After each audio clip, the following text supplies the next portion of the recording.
So then I guess what I have to do is follow through on what I told Jamie I'd do. Do you want to make a theme song? I watched this episode last night. I didn't think about one. I mean, you don't have to. I just figured I'd ask. Well, officially it's friendship celebration time, right? Yeah, that's the name of the show.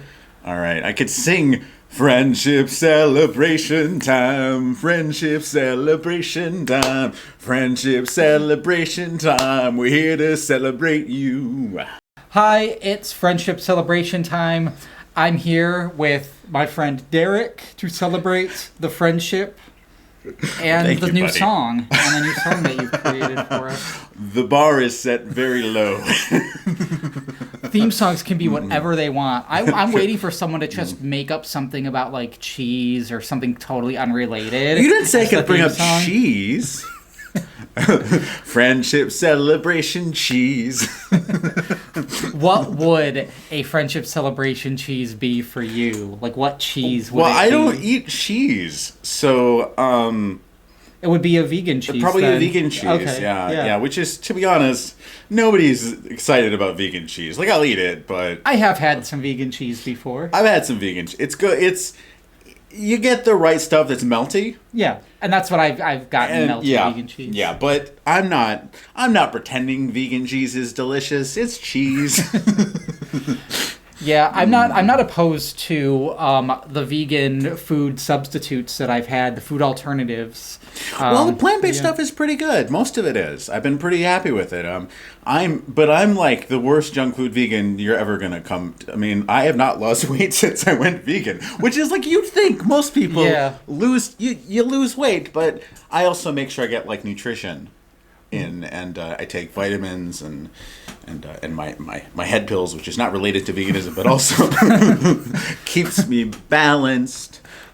When I was doing a gluten-free thing, because I was having some stomach issues, and I'm like, is this because of gluten? So I was trying different dietary changes for several months many years ago, and determined it was not a gluten situation. Okay. But I did go gluten-free for several months to try and figure that out.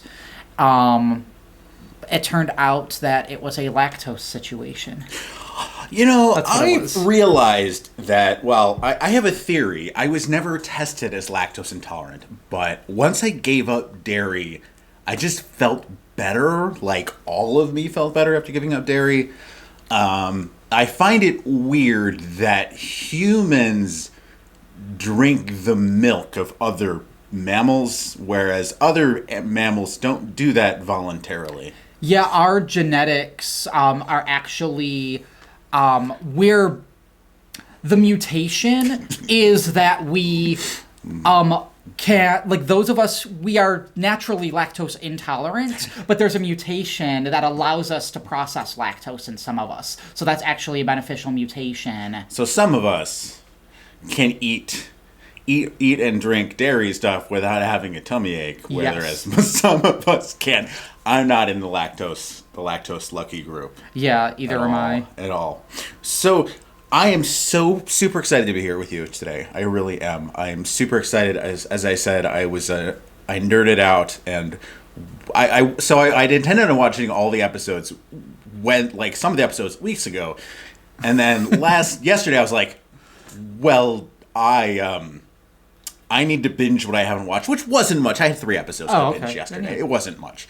I'd already watched the first episode of your docuseries, which was amazing. And thank you. You're welcome. This is going to be a very complimentary conversation because I really enjoy all of your just the media that you've created. I really enjoy. I love it. And so I was excited to come here and just hang out for a little while and see where this random conversation between 2 improvisers went, which was going to be interesting. Yeah, we haven't even gotten to the thing that I typically ask first, which we'll get to. We will get to that. Oh, I know. There's another thing that popped into my head, and I'm trying to think of what it was now because I forgot it for a second. It was just that I know that we've been trying to arrange for several weeks now having you come on here. Like, we've been talking about you being on the show for a little while. I'm glad that we found a time and date and stuff that ended up working for I it. am. So is this officially episode 10? It is. This is episode 10. Congratulations. You made it to episode 10. Yeah, and I didn't even know how it was going to go. I mean, as you've heard in other episodes, this was just a thing to do. It's just a fun It's been thing. really cool. I mean, I know most of the people you've interviewed so far. Yeah. But I did not know them as well as I thought I did. Like, I understood. I'm also a member of the ADHD club. Oh, okay. I'm ADD, HD, DD, whatever. So many different letters, random acronyms. But I was diagnosed when I was a child, and then as I grew up, I fought that diagnosis. I was like, I can't be this. And then as the last couple of years, neurodivergence came into the conversation, and I was like, oh. Yeah. And then it started to make sense. See, So, I'm used to being around ADHD people. I am autistic, but I have no other neurodiverse behaviors to my knowledge or brain functions. Yeah. So I have, like the autistic brain, but not ADHD. However, Hunter, my son, he has both ADHD and autism, and then my daughter. That sounds fun. Yeah, some people fall in that, and they refer to them as ADHDs. Yeah, and my daughter might. There's been some different testing and stuff like that, so she may be in that category as well. So, yeah, and then I don't know if you know Jessie, who's also in like the improv. She's been doing stuff with RPG comedy and Yes. stuff. Yeah. So she's also autistic and ADHD. Okay. Yeah, so there are a lot of people that fall into the both of those things. I do. Among probably some other things. I've only met Jessie once in person. She's okay. she's a wonderful, fun person. We dived into it. I don't remember what it was. I met her at a party last summer. And I'd heard about her because she's part of a group of people, mutual group of people, all the random imaginary improv people, yeah. But she was wonderful. I had a really good conversation with her. I haven't touched base recently, but I'll have to reach out after this and see if she wants to get lunch. Yeah, we did an improv workshop together at Penguicon when we went to Penguicon this past spring. It was in April, I believe, and yeah, the two of us just collaborated on an improv workshop and ran it. It went really well. We had a great turnout, and everyone had fun doing it, and it was all ages, so we had even some kids in there doing improv with all of us. How good are infants at improv? Infants. You said all ages. Are you lying?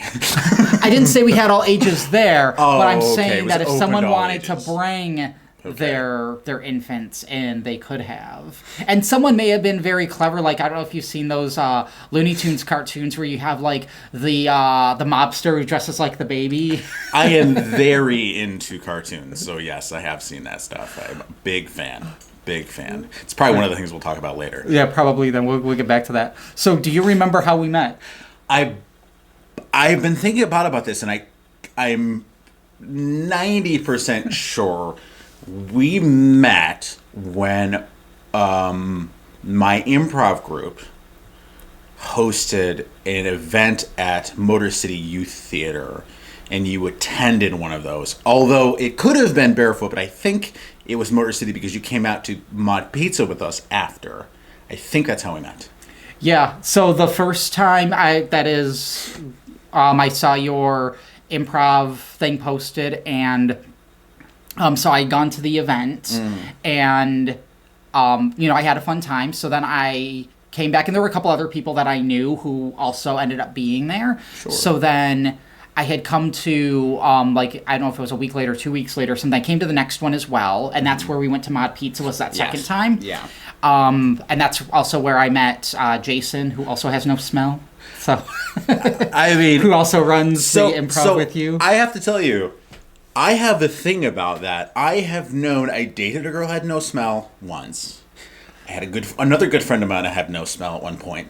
So I have come in contact with 4 people now who have no smell, which My other friend Jason, who's probably be here at some point. Yeah, he will be. Is he calls me a no smell magnet.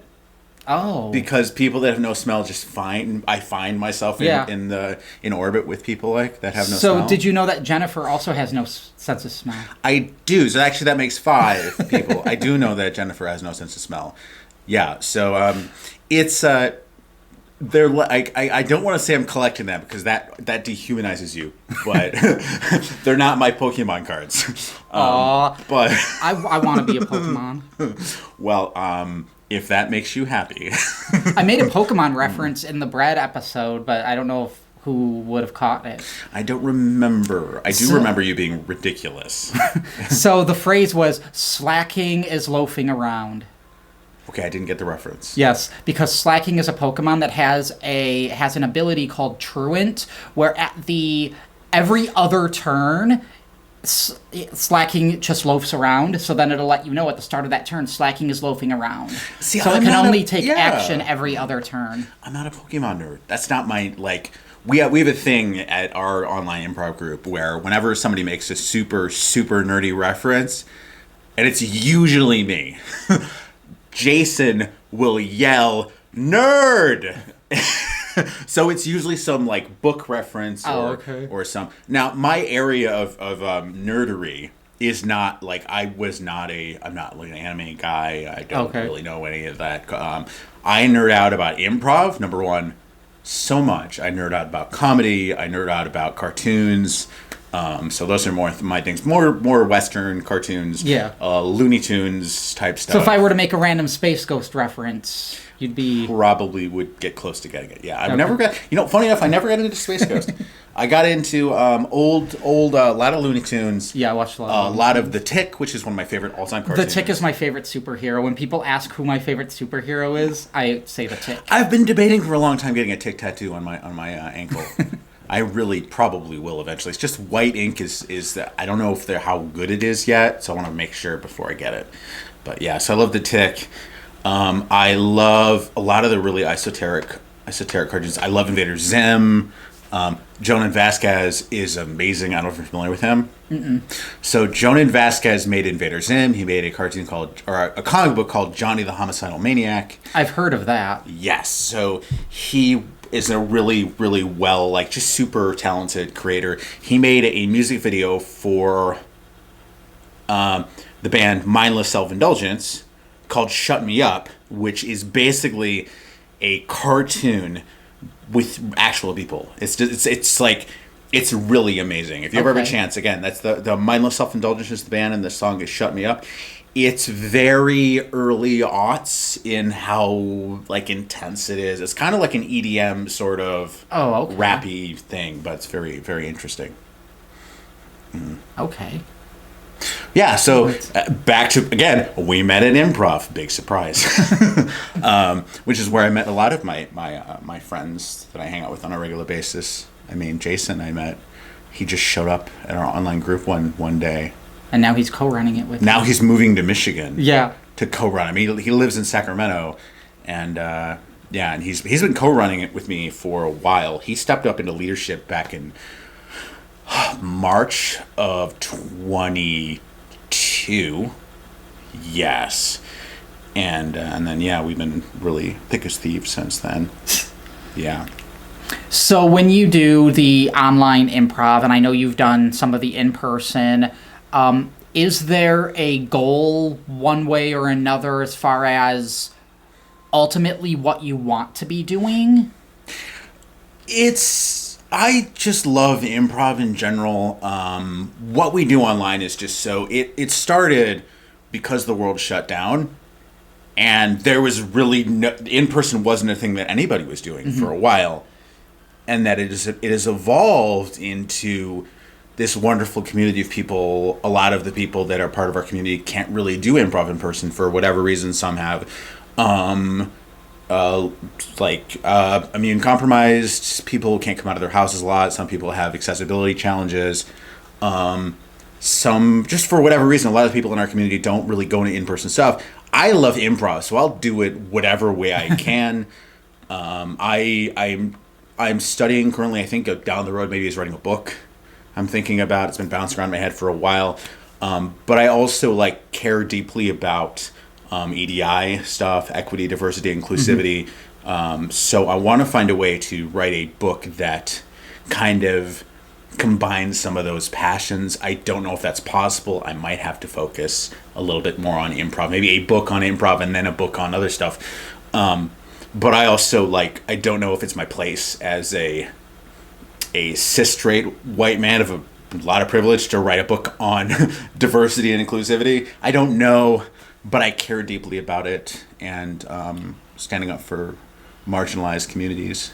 Yeah, and that's actually a good consideration, is to say, am I the person who needs to be writing this? Yeah, because there's lots of voices like mine that can stand this. So I try to lift those voices up where I can, and educate myself. So I guess to kind of, and I will step back to your question, but I guess to try not to harm other people with my ignorance.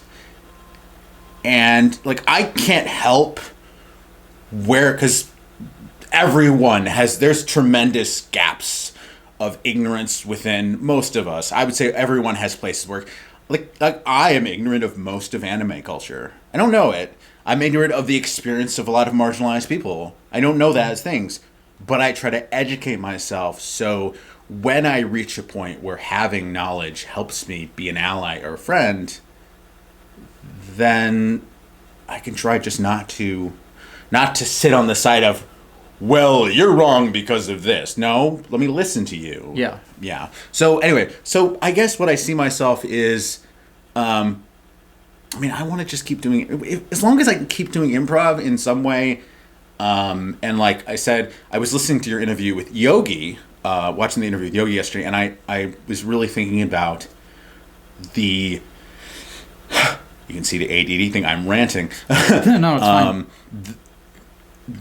Where the line is between making having something that's just for me and something that I'm not monetizing, because capitalism is a thing that can really drive you crazy. Yes. But there's a balance there between doing something I'm passionate about just to do it and have fulfillment in my life, and also putting food on the table, which means I do have to monetize some things because I have to pay my bills.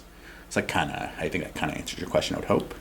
Yeah, to some degree. I'm going to expand on it, though. Sure. So, or ask you to expand on it in certain ways. So, I know that you're thinking, okay, improv, that's a thing. For me, I want to monetize it. How do you want to reach that goal? As far as, do you want to get access to a theater and start doing, live shows? Do you want to, expand the online community and do something that way, or run Patreons or something? How do you want to go about that? So there has been some conversations about that. There's, eventually we would like to start training people, doing training classes and things like that, where we can monetize that a little bit. But we got to think, part of it is understanding what can we provide better than anyone else. Well, we have, I'm going to say with a lot of confidence, the most prolific online free improv group in existence. We've done over 660 sessions since March of 2020. We still go 3 times every week. So we can offer a knowledge of that. But also I think one thing we can offer is a knowledge of how to build inclusive, safe, diverse, equitable communities that center voices that have been marginalized in the past. Part of it is listening to victims. Part of it is giving people the benefit of the doubt and making a point of trying to be just trying to be better than I was yesterday. Yeah. Really. And part of that is understanding, for me especially, what I want to do is keep improv in my life. I would love to monetize. I would love to build community, but also I don't have to have, like, my job is not the thing that defines me. Like, I'm a custodian at a church. Okay. I'm very grateful for that community. I'm very grateful for that job. I'm very grateful for that opportunity it provides me.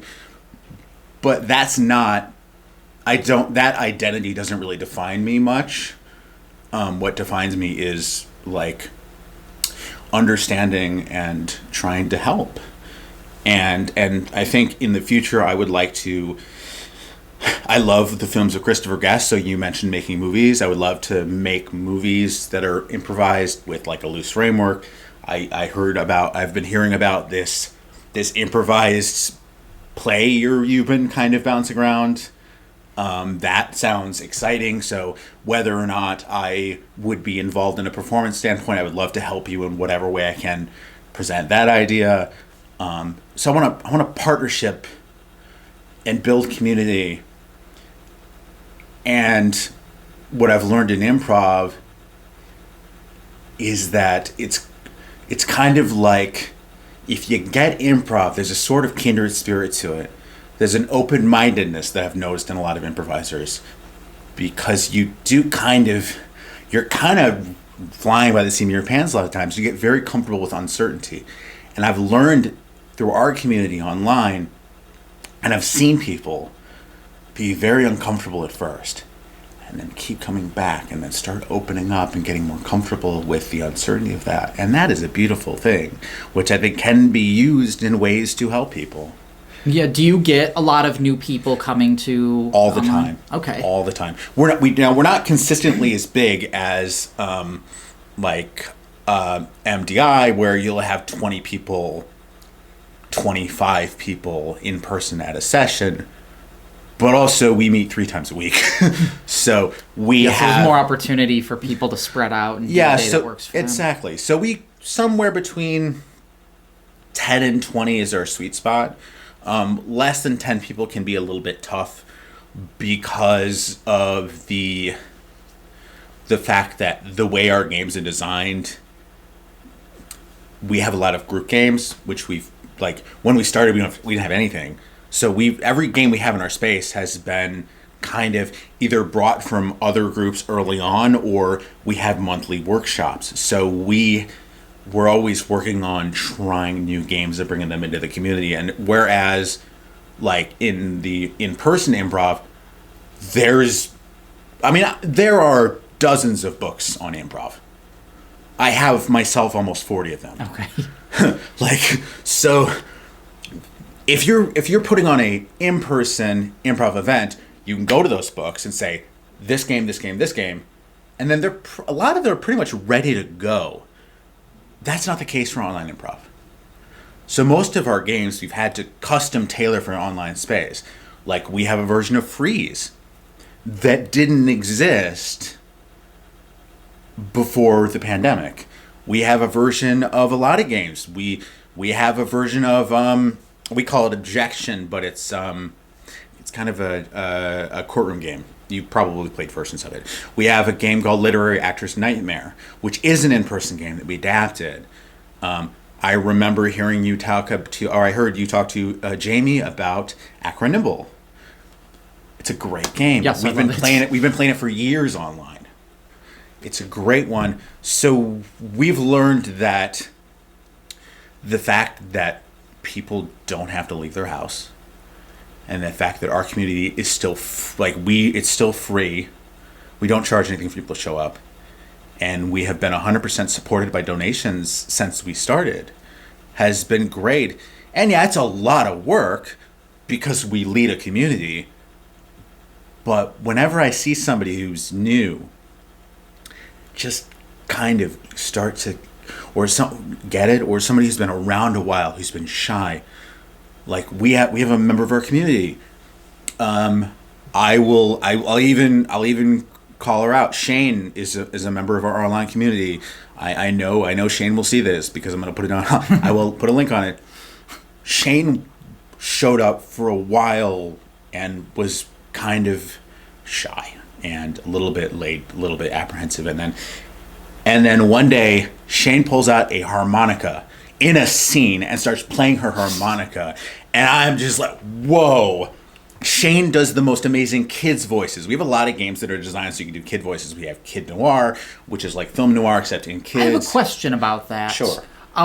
Is there a certain appeal then that people like doing kids' voices? Because I came to one of your meetups at Barefoot, and there was a whole game around doing kids' voices. There's several of them as well. Yeah, that we played that particular day. I think so. People like doing silly voices.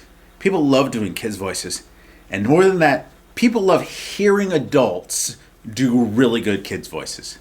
So like. Shane does an amazing kid's voice. We have a member of our community named Christina who does amazing kids' voices. We have several people who do really good kid voices.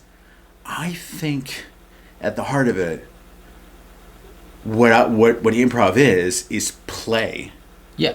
So I think when you get to a kid voice, you're kind of getting to something, I think, almost primal, where you're tapping into the fact that at the end of the day, I think at some point adults are trained out of play a little bit. Like, it's not okay to play. It's not okay to be childish. Like, I think that's a thing that we're told to grow up at some point. That was the whole point of the workshop was it was called It's Okay to Play. Yeah, exactly. Like Exactly. So I think when you get to kid voices, then it becomes easier to remember that we're all here to have fun. We're all here to enjoy. Like, the whole point of improv is to, for me at least, is to let go of, like, let go of all of whatever. Like, because at the end of the day, we're just here, we're having fun, we're being silly. Everything intense is still happening. The world is still, I don't know if you noticed, it's a bit of a mess right now. So we try to give people like a healthy level of distraction, and I don't want to go as far as disassociation, but I think there's a healthy distraction where you can play and then it gives a perspective to everything else, because if you remember that life is joyful at times, then when you go back to all the heavy shit, it kind of gives some perspective, I think. At least for me, it does. Doesn't solve all the problems. I mean, the stuff's still there, but it gives me a little bit more perspective to deal with it. Yeah. Mm-hmm. I thought about this a bit. Right, yeah. Mm-hmm. What is something about you that I don't know that you'd like me to know? I used to hunt ghosts when I was in my 20s. I would like to come along for stuff like that. Well, I don't do it anymore, but I used to. Right. Mm-hmm. That was, that's interesting. So, when I was in my 20s, I was very, very hippy-dippy. I don't do drugs, kids. But when I turned 30, I turned my life around a lot. I got clean. I even quit smoking cigarettes like 6 years ago. I went, recently I went vegan. Well, about 2 years ago I went vegan. So like I have been going through the process of cleaning myself up. But when I was in my 20s, I was hippie D. Like, that's what people called me. I was hippie D. I went, when I was 23, I took a 40-hour bus ride to Colorado to go to a massive hippie gathering, the Rainbow Gathering. Like, I was committed. I was a big pothead. I was, and like, now I look back, and like I did ghost hunting. I went into people's houses. I was at a seance at the Plymouth Coffee Bean of all places when I was, this would have been 2005. I mean, it was wild. And then when I got clean, I started to look at my motivations for a lot of stuff.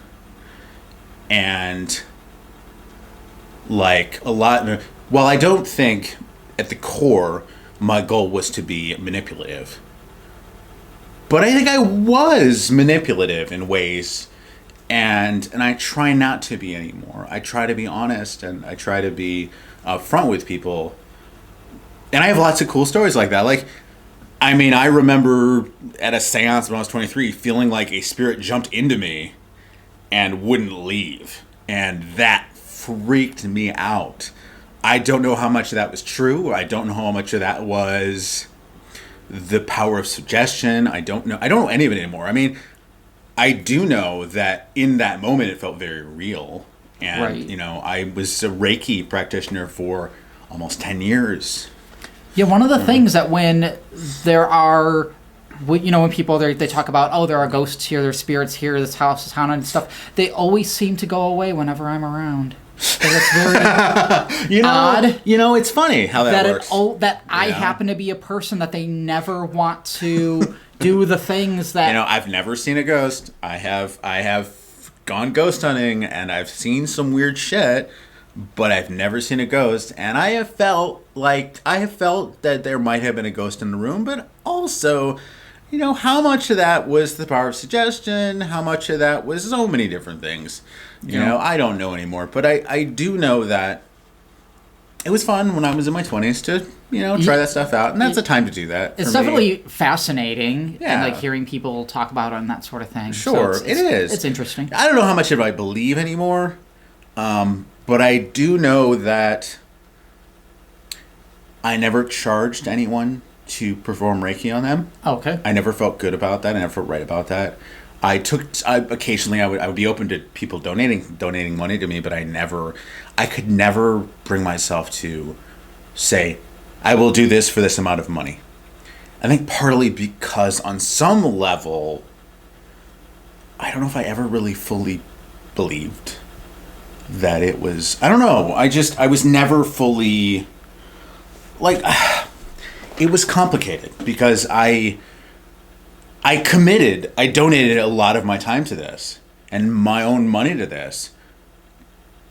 But I always felt like it was something I should give away for free, which I think is kind of why our online group is still free, because when the pandemic started, we just wanted to provide something so people could still do improv, and it was never about charging for us. It's actually one thing I'm very happy about with the videos and stuff that I'm doing. Yeah. It's because, great, there is the only barrier to entry is if you need access to an internet connection, and then you can see all of the performances. You can see, that's why it's like, oh, I did that play last year. I posted it online because I want it to be accessible to people regardless of financial barrier. If you can't afford a ticket to see it, it's like, well, I still want you to experience it. Okay. And that's why I like doing videos and stuff, because it's like, cool, I release a new series, and there isn't that barrier of entry of, well, can you make it out? Can you take time off your job? It's like, no, now if you have some time, you can even break it up over a week of 10-minute periods and get through an episode of whatever I'm doing. And I will say, when I saw that the first episode of your docuseries was almost an hour long, I was like, oh,